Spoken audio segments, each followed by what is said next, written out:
Hey everyone, it's Kylie here, and today I want to talk about finding your creative style. Having a creative business can seriously be one of the most rewarding experiences of your life. I know it has been for me. I've been doing it for a long time now, and I really love it.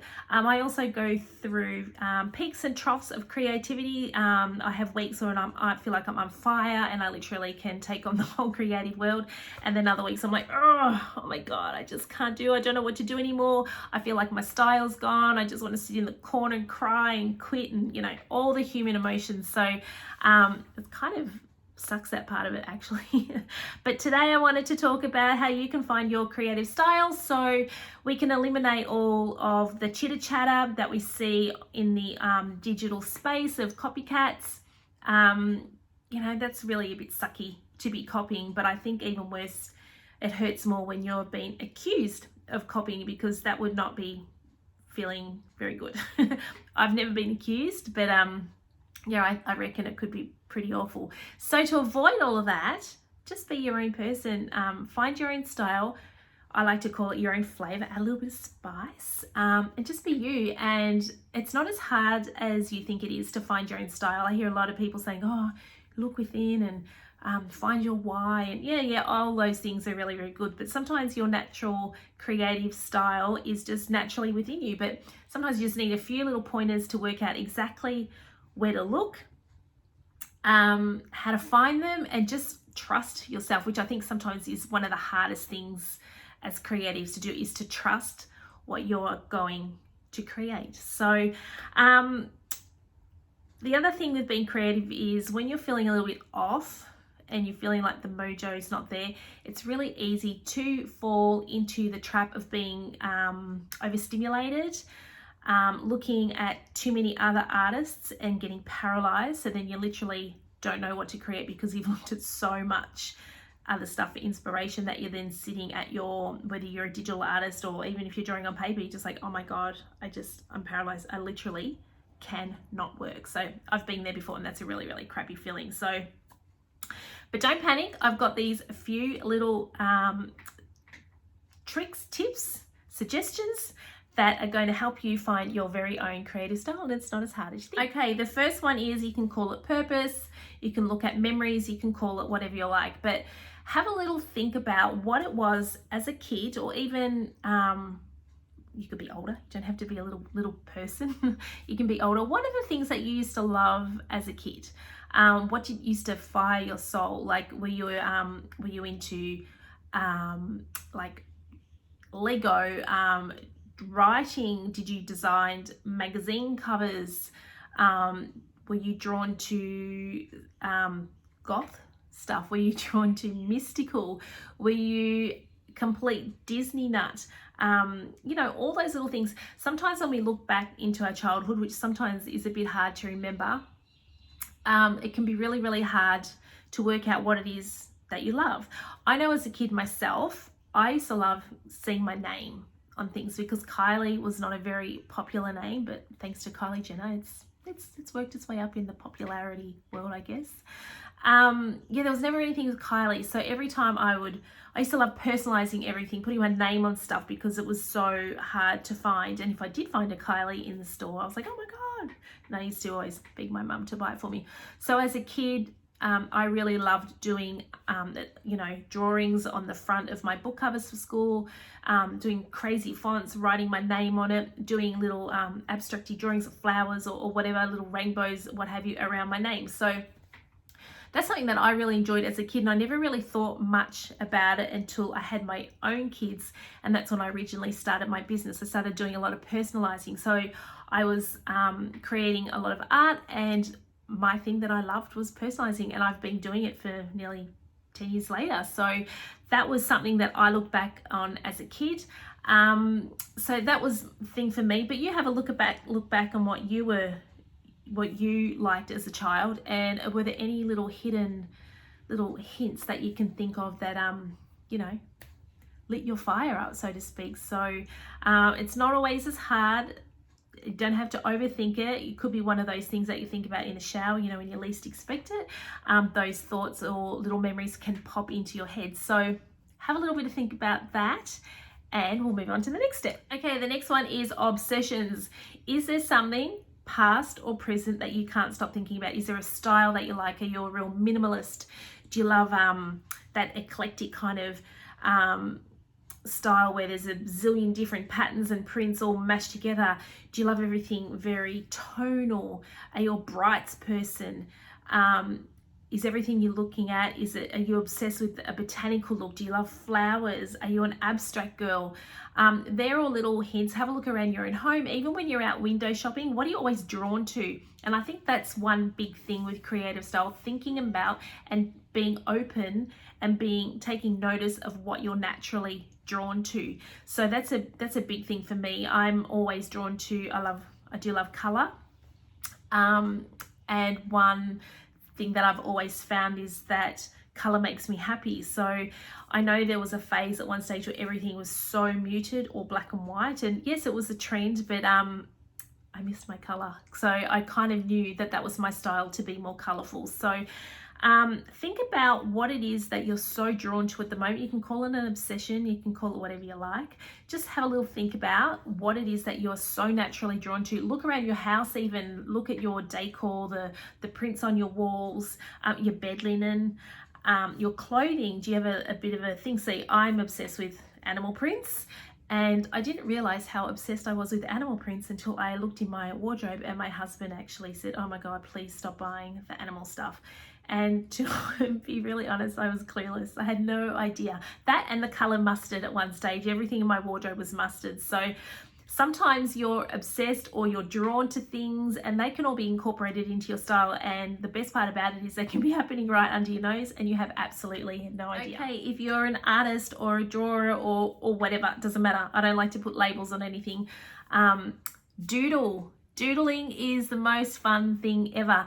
What is it that you used to draw all the time and you didn't even realize? Think about when you're even at school, when you're a bit bored with the teacher and you were drawing in your books, your workbooks.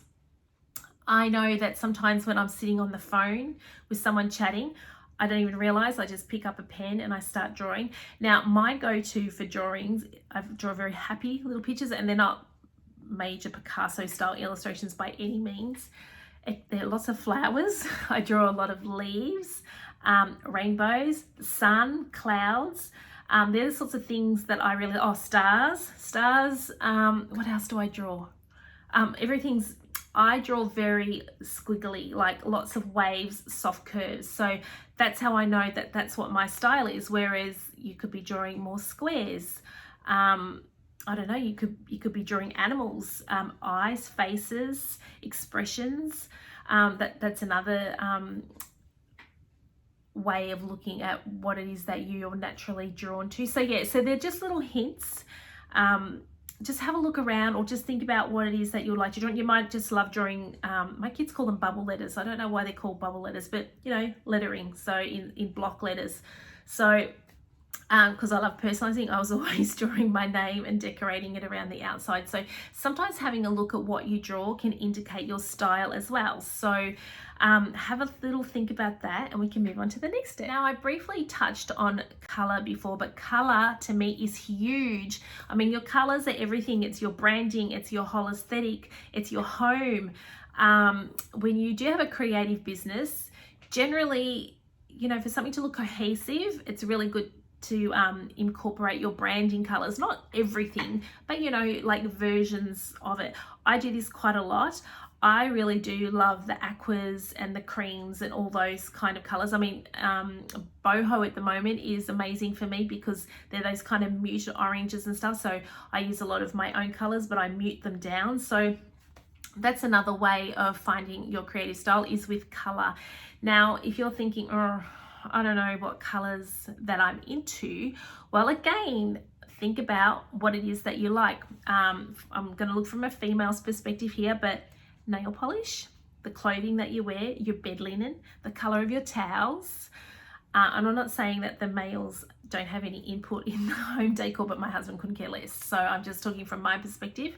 Have a look at your shoes, your t-shirts, shirts, your clothing in general. cutlery, and not cutlery, sorry, it's generally silver, your plates and bits and pieces, vases, the artwork around your house.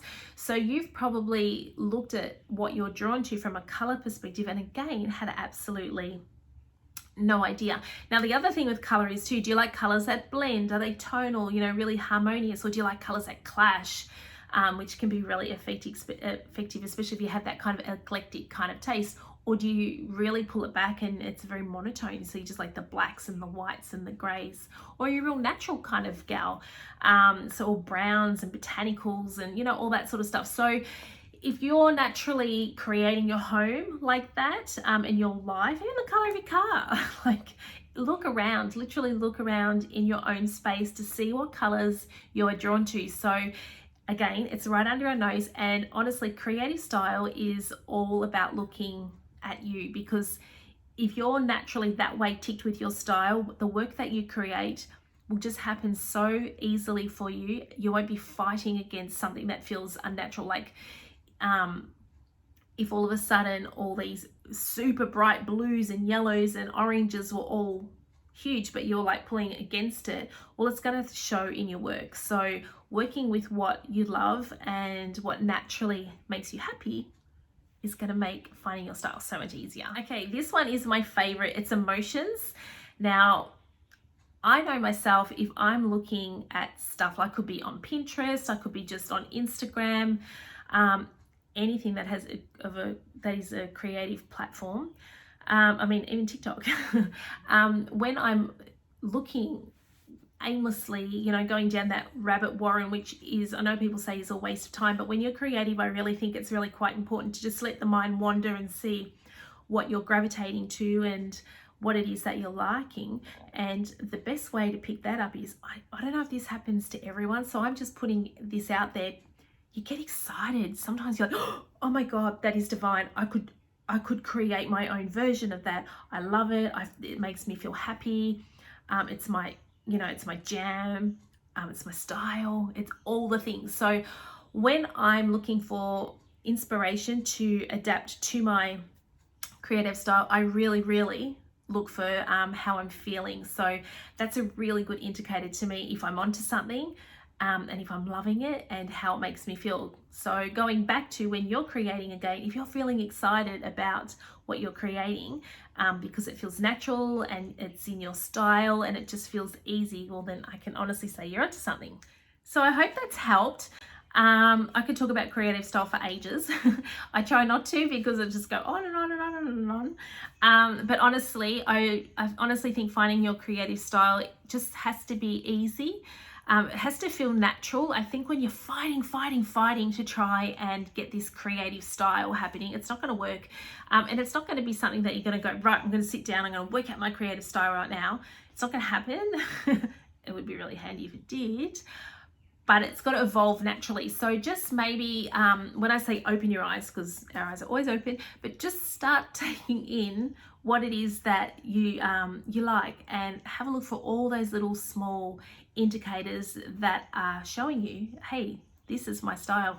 I like it this way. I like it this color. I like this design. I like this feel, because it makes me feel great. I think if you can really take the time to pay attention to the little indicators in your world, I think finding your style will absolutely come together, like infuse itself perfectly. And for your own creative business, I think it's just going to make life a hell of a lot easier, to be honest with you. So yeah, it all comes back to feeling authentic and being your own person, staying in your own lane and enjoying yourself. So good luck with your finding your creative style. Any questions, hit me down below. Don't forget to subscribe. And yeah, I'll see you again soon.